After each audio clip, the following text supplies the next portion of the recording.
అందరికీ నమస్కారం. ఏదన్నా ఒక పని చాలా ఆలస్యం అవుతుంది, ఎంత ప్రయత్నించినా కావట్లేదంటే ఒకటి బాగా గుర్తుంచుకోండి.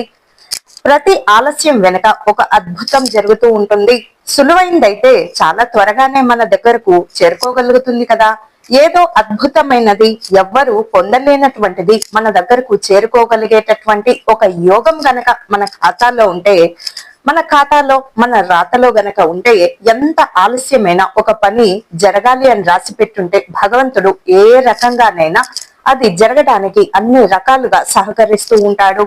కాకపోతే ఓపిక పట్టి చూడాలి. ఓపిక పట్టి చూడండి, భగవంతుడు మీరు అనుకున్న దానికన్నా రెట్టింపుగా చాలా 10% ఎక్కువే ఇస్తూ ఉంటాడు. మరి ఈ ఓపిక ఉన్నవాడు అసలు నాకు ఈ పని ఎందుకు జరగట్లేదని భగవంతుణ్ణి ప్రశ్నించడం అన్న మాటే ఉండదు.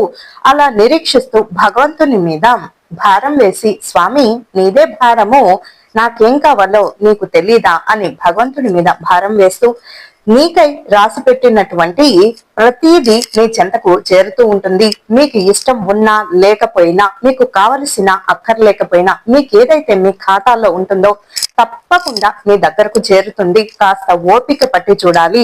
ఎవరైతే ఓర్పు పడతారో, ఎవరైతే ప్రతిదానికి స్పందించారో వారు విశేష భూషణములు కలిగిన వారు. అంటే వారికి ప్రత్యేకమైనటువంటి ఆభరణాలు, ఆర్నమెంట్స్ అవసరం లేదు. ఓపికే పెద్ద ఆభరణము. కాబట్టి నిర్ణీత సమయంలో, నిర్ణీత వ్యవధిలో మన చెంతకు చేరవలసినది ఏదైనా మన చెంతకు చేరుస్తాడు భగవంతుడు. ఎక్కువగా ఆతృత పడకండి. మన దగ్గరకు అద్భుతమైనటువంటిది రావటానికే ఈ ఆలస్యము, నిరీక్షణ అంతా కూడా జరుగుతుందని గమనించండి. నిరీక్షణ కాలము ఎంత సుదీర్ఘంగా ఉంటుందో ఫలము, వచ్చే ఫలితం కూడా అంతే రెట్టింపుగా, చాలా చెప్పలేనటువంటి ఆనందం కలుగుతుంది. కాకపోతే ఓపిక పట్టి చూడండి.